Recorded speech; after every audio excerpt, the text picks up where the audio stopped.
اس کی نسبت سے آپ یہ شعر اس کے اندر بھی لکھ سکتے ہیں اور عام طور پر بھی لکھ سکتے ہیں. یہ غزل آپ نے بہادر شاہ ظفر کی 9th میں پڑھی ہوئی ہے کہ لگتا نہیں ہے دل میرا اجڑے دیار میں، کس کی بنی ہے عالم ناپائیدار میں. آپ نے یہ سنا ہے، اور اس کا یہ شعر آپ اس کے اندر لکھ سکتے ہیں کہ کتنا ہے بد نصیب ظفر دفن کے لیے 2 گز زمین بھی نہ ملی کوئی یار میں.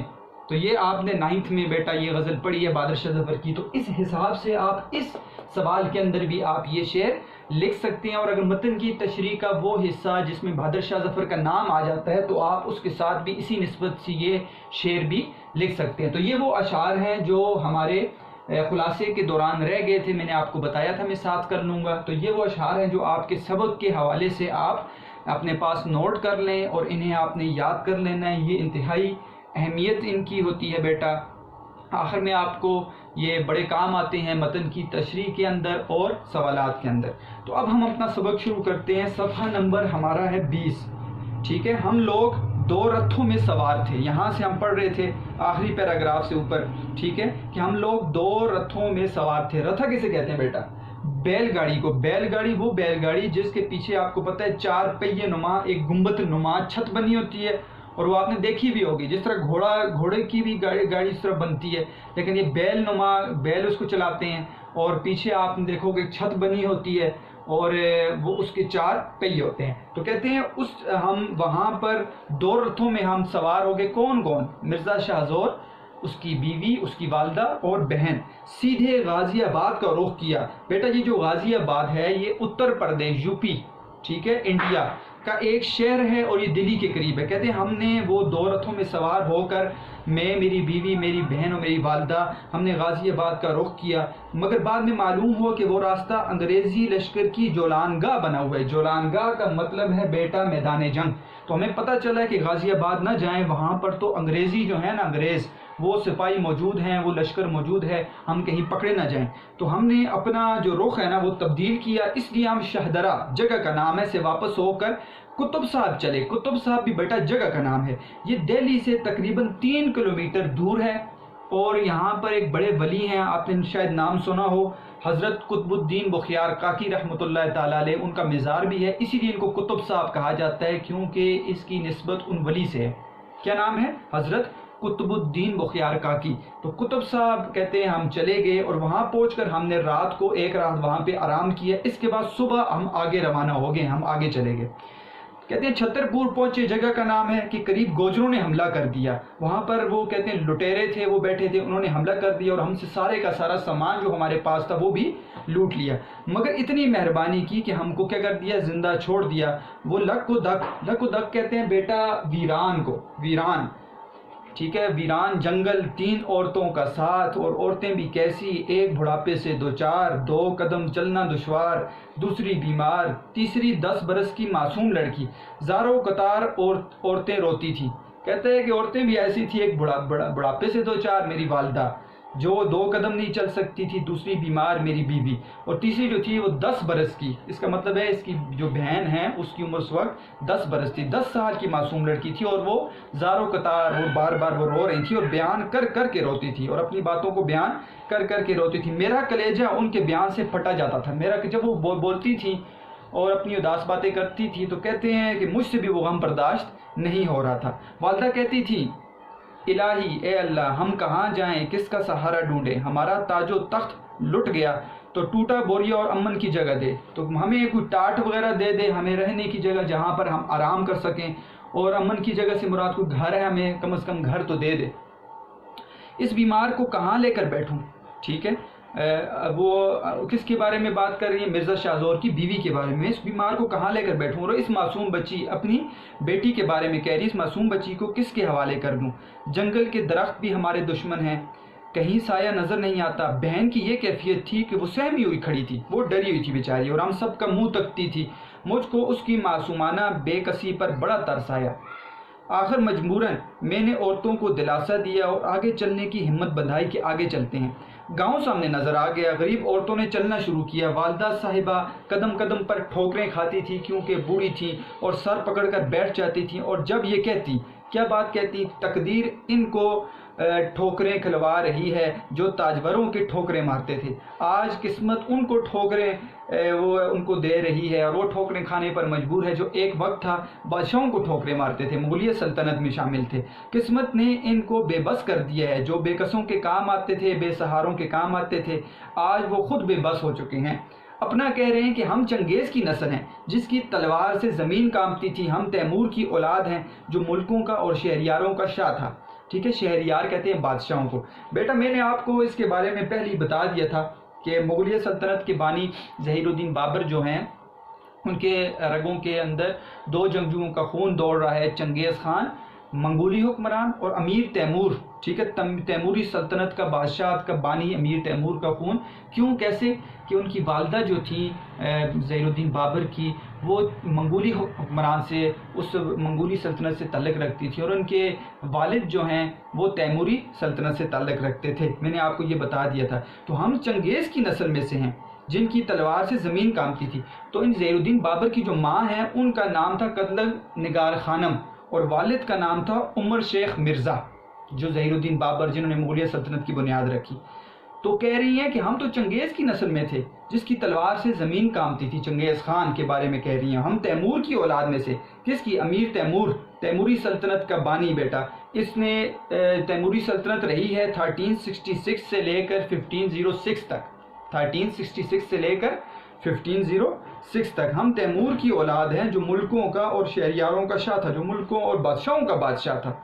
ہم شاہ جہان کے گھر والے ہیں۔ شاہ جہان آپ کو پتہ ہے بیٹا یہ 5واں مغل شہنشاہ تھا۔ یہ جہانگیر جو تھا اس کی وفات کے بعد اس کو سلطنت ملی تھی۔ دیکھیں سب سے پہلے بابر آیا ہے، اس کے بعد ہمایوں آیا ہے، پھر اکبر اعظم آیا ہے، پھر جہانگیر آیا اور پھر شاہ جہان آیا ہے۔ یہ 5ویں نمبر کا جو تھا مغلیہ بادشاہ تھا، ٹھیک ہے، اور اس کی بادشاہت رہی ہے 1628 سے لے کر 1658 تک، ٹھیک ہے، 1628 سے لے کر 1658 تک۔ اس کا اصل نام خرم تھا اور اس کی بیوی کا نام تھا ممتاز بیگم۔ آپ کو پتہ ہے آگرہ میں ایک تاج محل بنا ہے، وہ اسی نے اپنی بیوی کی وفات پر اس کے مقبرے پر وہ تاج محل بنایا تھا، تاج محل ان کا بنایا ہوا تھا۔ تو یہ اس کا تذکرہ کر رہے ہیں، ہم شاہ جہان کے گھر والے ہیں جس نے ایک قبر یعنی اپنی بیوی کے مرنے پر اس کی محبت میں آگرہ میں تاج محل بنایا، ایک قبر پر جواہر نگار بہار دکھا دی، جواہر نگار یعنی کہ آرائش اور زینت سے اس کو بھر دیا۔ تو بیٹا آپ کو پتہ ہے اس کے اندر مختلف قسم کے کہتے ہیں پتھر استعمال کیے گئے، جس میں سے 5 قیمتی پتھروں کے نام میں آپ کے سامنے لیتا ہوں۔ ایک لال، ٹھیک ہے، الماس، یاقوت، نیلم اور زمرد۔ اس کے علاوہ عقیق، فروزہ، یہ پتھر بھی جو ہے اس کے بنانے میں استعمال کر دیے گئے۔ اور یہ تاج محل بیٹا 1648 میں تعمیر ہوا تھا اور اس کے بنانے والے استاد احمد لاہوری ہیں ان کا نام، جو اس کے معمار ہیں بنانے والے، انہوں نے یہ بنایا تھا۔ تو اس نے اپنی بیوی کے لیے وہ بنایا تھا، تو اس کا تذکرہ کر رہے ہیں کہ وہ تاج محل کس نے بنا دیا تھا۔ ہم تو اس شاہ جہان کے گھر والے ہیں، اس مغلیہ حکمران کے گھر والے ہیں جس نے ایک قبر پر کیا کر دیا، جواہر نگار، ٹھیک ہے، اس نے کیا کر دیا، پتھروں اور موتیوں سے وہ جو ہے سارے کا سارا وہ مقبرہ، وہ محل بنا دیا تھا۔ اور دنیا میں اس نے بے نظیر مسجد دہلی کے اندر بنا دی۔ یہ مسجد جو ہے بیٹا یہ بنی ہے 1656 میں، یہ چاندنی چوک دہلی کے ابتدا میں واقع ہے۔ اس مسجد کا نام ہے مسجد جہاں نما، بہت ہی شاندار مسجد تھی جو اس نے بنائی تھی، بے نظیر، جیسی کوئی مثال نہ ہو۔ مسجد دہلی کے اندر بنا دی۔ ہم ہندوستان کے شہنشاہ کے کنبے میں سے ہیں، یعنی مغلیہ حکمران ہیں، ہم عزت والے تھے، زمین میں ہمیں کیوں ٹھکانہ نہیں ملتا، وہ کیوں ہمارے ساتھ اب بغاوت کر رہی ہے، سرکشی کر رہی ہے۔ آج ہم پر مصیبت ہے، آج ہم پر آسمان روتا ہے، آج ہم پر آسمان روتا ہے ہمارے حالات کو دیکھ کر۔ تو یہاں پر وہ بتا دیا کہ ایک وقت تو ایسا تھا، ٹھیک ہے، وہی شے میں نے آپ کو کہہ دیا نا، دلی میں آج بھیک بھی ملتی نہیں انہیں، تھا کل تلک دماغ جنہیں تخت و تاج کا، ٹھیک ہے، تو تاج و تخت کا۔ تو اس میں بیٹا میں نے آپ کو بتایا کہ وہ وقت کہ جس وقت مغلیہ حکمران جو ہیں وہ ایک وقت میں علی شان انہوں نے وقت گزارا ہے، اور پھر وہ وقت کہ جب وہ لال قلعے کو چھوڑنے پر اور وہاں سے بھاگنے پر ان کی زندگی آ گئی تو ان پر کیا حالات گزریں گے ہوں گے، تو وہ اس دور کا یہاں پر ذکر کر رہے ہیں۔ ان کی والدہ یہ بات کہتی تھی۔ اچھا، تو بدن پر جب ہم یہ باتیں سنتے تھے تو بدن پر رونگٹے کھڑے ہو جاتے تھے۔ القصہ بہزار، القصہ بہزار کا مطلب ہے مختصر قصہ، ٹھیک ہے.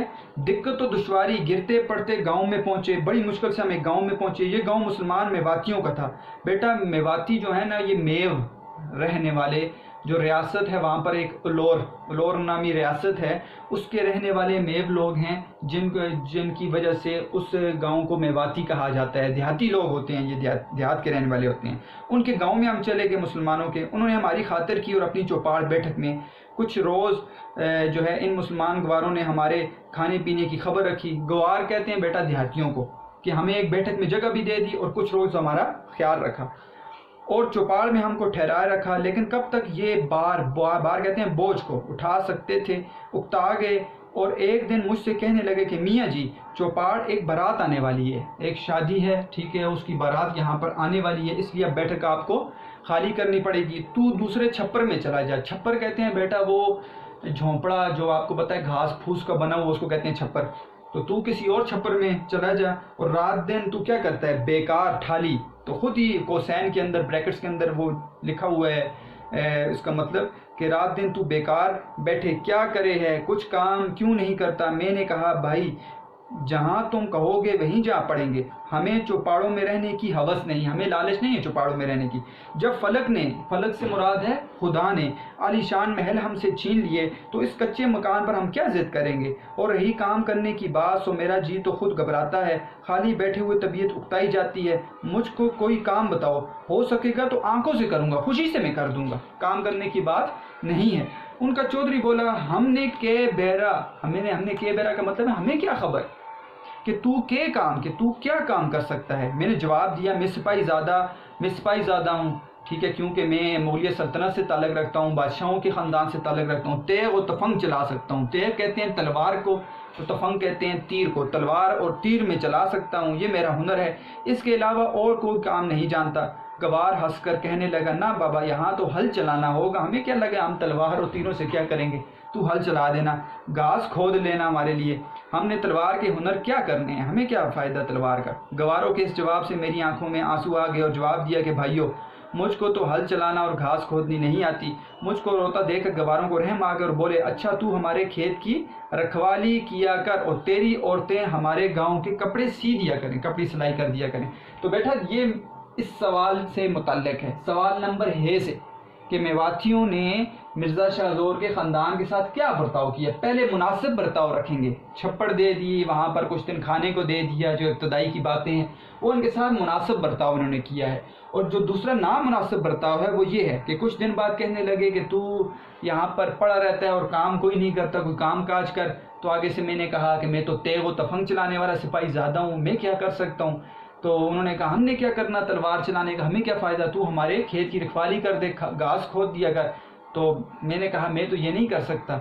تو اس پر انہوں نے کہا کہ تو ہمارے لیے کھیت کی رکھوالی کرے گا اور تیری عورتیں جو ہیں ہمارے لیے کیا کریں گی, کپڑے سلائی کر دیا کریں. تو یہ نامناسب برتاؤ ہے جس کا یہاں پر ذکر کیا گیا ہے. ایک مناسب برتاؤ آگے بھی آئے گا, جب اس کی بیوی فوت ہو جاتی ہے تو انہوں نے کفن کے لیے اس کا کفن بھی دیا, ٹھیک ہے, اور اس کا جنازہ بھی سارا کر دیا انتظام, وہ آگے آ جائے گا, وہ بھی آپ اس میں لکھ سکتے ہیں. تو یہ سوال آپ کا اسی حصے سے حل ہو جائے گا, وہ برتاؤ آپ نے اس میں لکھنا ہے. فصل پر تجھ کو اناج دے دیا کریں گے, ہر فصل 1 سال کے بعد ہوتی ہے, تو اس پر ہم تجھے اناج دے دیں گے جو تجھ کو برس دن کو کافی ہوگی. برس دن 1 سال کو تیرے لیے وہ کافی ہوگی. چنانچہ یہی ہوا کہ میں نے سارا دن کھیت پر جانور اڑایا کرتا تھا اور گھر میں عورتیں کپڑے سیتی تھی. ایک دفعہ ایسا ہوا کہ بھادوں کا مہینہ آیا. بھادوں کا مہینہ بیٹا یہ ہندی جو مہینے ہوتے ہیں اس میں سے ایک مہینہ ہے بھادوں. یہ شروع ہوتا ہے تقریباً 15 اگست سے 15 سپتمبر تک رہتا ہے, اور اس کو آپ کہہ سکتے ہیں کہ یہ برسات کا مہینہ ہوتا ہے. تو برسات کا مہینہ آ گیا اور گاؤں میں سب کو بخار آنے لگا. میری اہلیہ اور بہن کو بھی بخار نے آ دبایا. وہ گاؤں, وہاں دوا اور حکیم کا کیا ذکر, گاؤں میں کون حکیم ہوتا ہے اور کیا دوائیں ہوتی ہیں. خود لوٹ پیٹ کر اچھے ہو جاتے تھے, بری حالت ہوتی تھی لوٹ پیٹ کر, یعنی بری حالت ہوتی تھی لوگوں کی, اور پھر اس کے بعد خود ٹھیک ہو جاتے تھے. تو وہاں پہ ڈاکٹر نہیں تھے اور نہ حکیم تھے کوئی, مگر ہم کو دعاؤں کی عادت تھی. ہم تو کیونکہ محلات کے رہنے والے تھے, ہم تو حکیموں کی عادت تھی. ہمیں سخت تکلیف اٹھانی پڑی. اس حالت میں ایک دن اس زور کی بارش ہوئی کہ جنگل کا نالا, ٹھیک ہے, پانی چڑھ آیا اور گاؤں میں کمر پانی ہو گیا, مطلب کافی پانی جمع ہو گیا۔ گاؤں والے تو اس کے عادی تھے، لیکن ہماری حالت اس طوفان کے سبب مرنے سے بدتر بری ہو گئی۔ چونکہ پانی ایک دفعہ ہی رات کے وقت گھس آیا تھا، اس لیے ہماری عورتوں کی چرپائیاں بالکل غرق آب ہو گئیں، چرپائیاں جو ہیں وہ پانی میں ڈوب گئیں۔ آخر بڑی مشکل سے چھپر کی بلیوں میں 2 چارپائیاں اڑا کر عورتوں کو ان پر بٹھایا۔ چھپر گھاس پھوس کی چھت بنی ہوئی، ٹھیک ہے، اور بلیاں کہتے ہیں بیٹا شاہتیر کو، وہ جو لکڑی ہوتی ہے نا جس سے وہ جو ہے وہ چھت کو سہارا دیا جاتا ہے، تو اس کے درمیان کسی طرح کہتے ہیں بڑی مشکل سے اوپر کر کے میں نے کیا کیا، ان چارپائیوں کو اوپر اڑا کر اوپر کر کے اپنی عورتوں کو اس کے اوپر بٹھایا تاکہ وہ پانی میں نہ ڈوبے۔ پانی گھنٹہ بھر میں اتر گیا، مگر غضب یہ ہوا کہ کھانے کا اناج اور اوڑھنے بچھانے کے کپڑے سارے کے سارے تر ہو گئے، ٹھیک ہے، اناج بھی خراب ہو گیا اور ہمارے کھانے کے کپڑے بھی کھانا بھی اور کپڑے بھی ہمارے کیا ہو گئے، خراب ہو گئے۔ پچھلی رات میری بیوی کے جاڑے سے بخار آیا، جاڑا کہتے ہیں سردی کو، اس وقت کی پریشانی بس بیان کرنے کے قابل نہیں۔ اندھیرا گھپ می کی جھڑی، اندھیرا بھی تھا اور اوپر سے برسات بھی تھی، کپڑے سب گیلے تھے، آگ کا سامان ناممکن ہمارے پاس نہیں تھا، حیران تھے الہی کیا انتظام کیا جائے۔ مریضہ کی حالت نہایت ابتر ہو گئی، جو میری بیوی تھی وہ اور زیادہ بیمار ہو گئی، یہاں تک کہ تڑپنے لگی اور تڑپتے تڑپتے جان دے دی، یہاں تک کہ مر گئی۔ چونکہ وہ ساری عمر ناز و نحمت میں پلی تھی، ٹھیک ہے، اس نے تو ناز و نحمت دیکھی تھی، عیش عشرت کی زندگی گزاری تھی، تو غدر کی مصیبتیں ہی ان کی ہلاکت کے لیے کافی تھی۔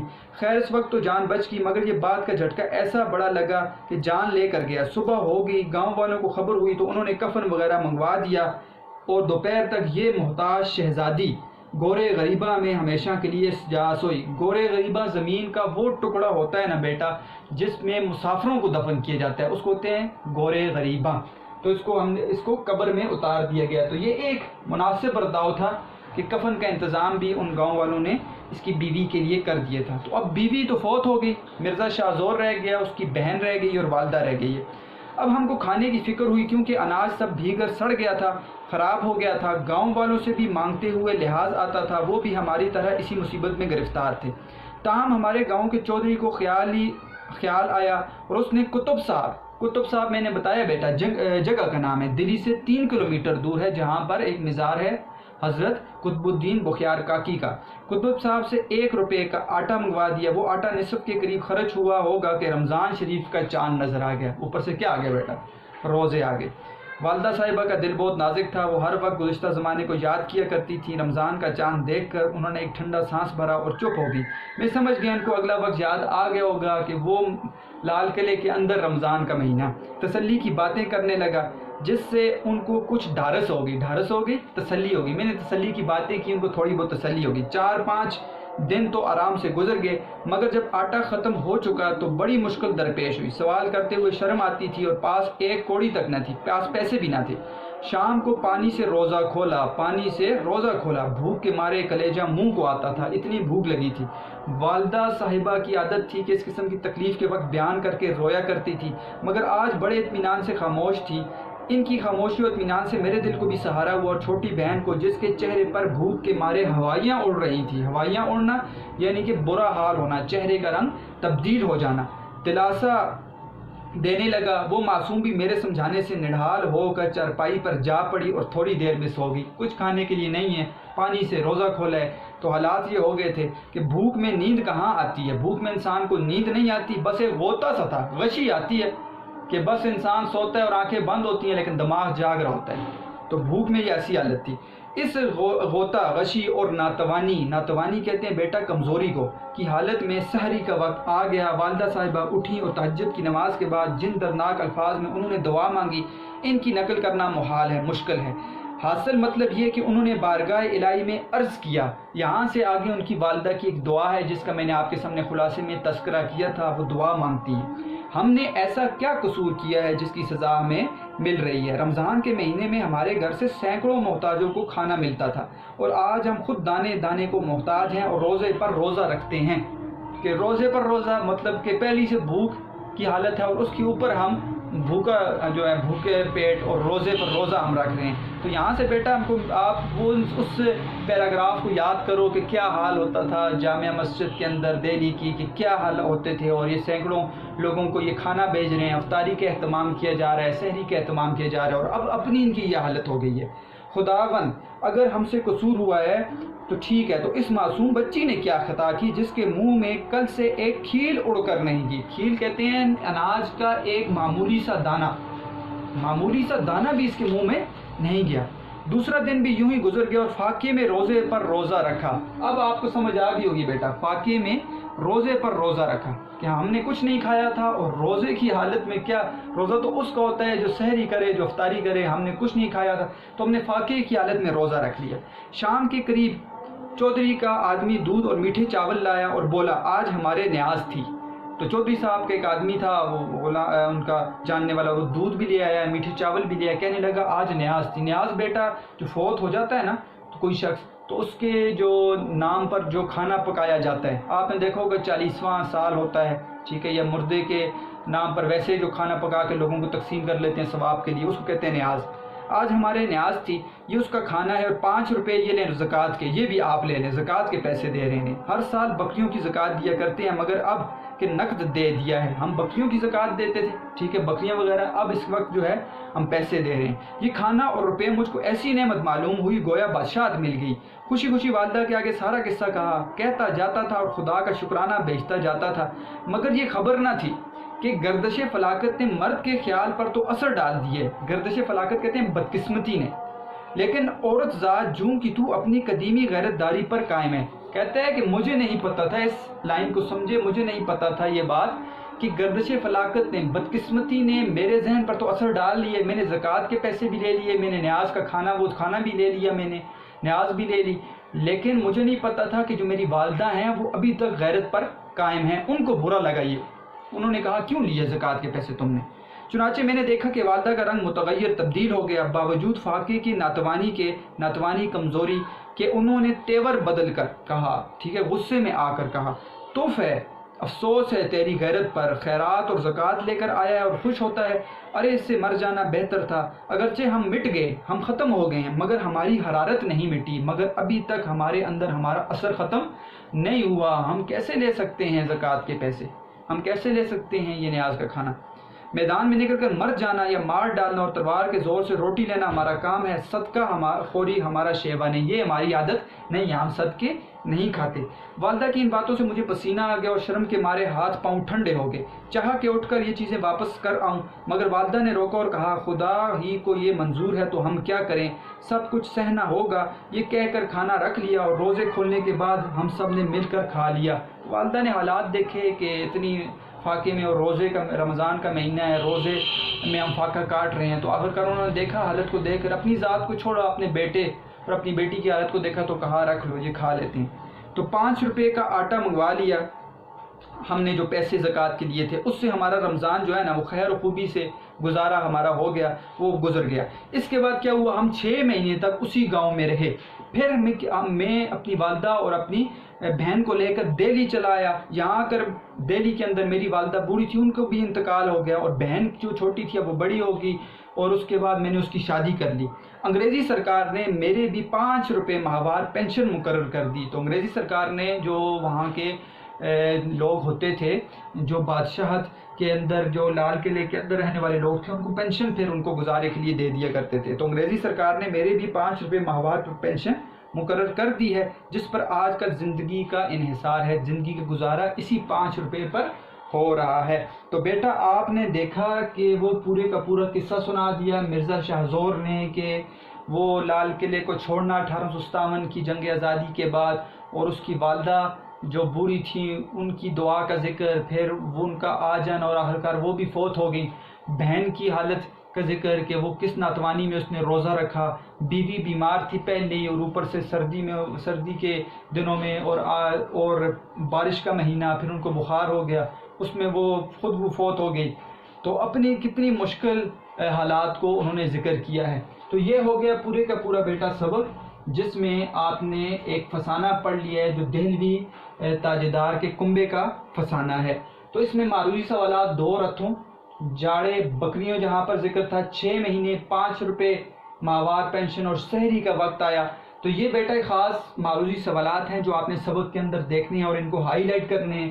فرہنگ میں نے مختلف لکھ دی ہیں بیٹا یہاں پر، ٹھیک ہے، اور ساتھ ساتھ پڑھتے ہوئے میں نے آپ کو مشکل الفاظ کے معنی بتائے ہیں جو آپ جس وقت سنیں گے وہ سبق، اور آپ نے اپنی کتاب کے اوپر نوٹ کرنا ہے۔ اشعار آپ نے لازمی نوٹ کرنے ہیں، یہ آپ کو متن کی تشریح میں اور جو آپ کے سبق کے سوال ہیں ان میں کام آئیں گے۔ اور سوال نمبر ہے اور سوال نمبر 22 ہے، تو سوال نمبر ہے آپ ہوم ورک کر لیں بیٹا، یہ ایک ہی سوال ہے، ہوم ورک کر لیں۔ اشعار آپ نے لکھ لینے ہیں، ٹھیک ہے، اور یہ معروضی سوالات اور جو فرہنگ ہے یہ آپ کی بک کا کام ہوتا ہے بیٹا، ٹھیک ہے، وہ آپ بک پر لکھ لیں بے شک۔ تو یہ بک پر آپ نے ہائی لائٹ کرنے ہیں اور پین سے مشکل الفاظ کے معنی لکھنے ہیں۔ تو یہ آپ کا سبق کمپلیٹ ہو گیا۔ ایک سوال اس کا سوال نمبر 3 ہے 25 پیج پر، رموز اوقاف کی وضاحت کریں۔ یہاں پر ہم نے رابطہ اور تفصیلیہ پڑھا ہوا ہے، کوسین اور خط ہم ابھی نہیں پڑھتے، یہ آگے آئے گا تو وہاں پر ہم پڑھ لیں گے، یہاں پر اس کے پڑھنے کی ضرورت نہیں ہے۔ سبق کا خلاصہ ہم نے پڑھ لیا، ٹھیک ہے۔ مضامین کے اوپر میں انشاءاللہ بات کروں گا کیونکہ 14 مارکس ہیں سیکنڈ ایئر کی مضمون پر،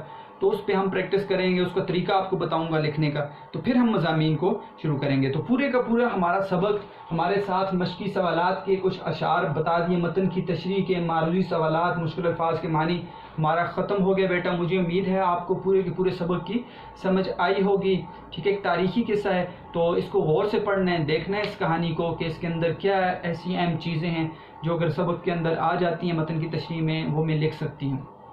تو مجھے امید ہے آپ کو سمجھ آئی ہوگی۔ اگر پھر بھی سمجھ نہیں آئی کسی چیز کی، آپ کوشچنس کرتے ہیں، اسی طرح آپ سوالات پوچھ سکتے ہیں، میں کوشش کروں گا اس کا اچھے طریقے سے آپ کو جواب دے دوں۔ بیٹا اسی طرح محنت کرنی ہے، آپ ہوم ورک کر رہے ہیں بڑا اچھا، ٹھیک ہے، اور بچے بڑی محنت کر رہے ہیں، اور اسی طرح آپ نے محنت کے ساتھ کام کرنا ہے، اور ہمیشہ آپ جس طرح محنت کرتے ہیں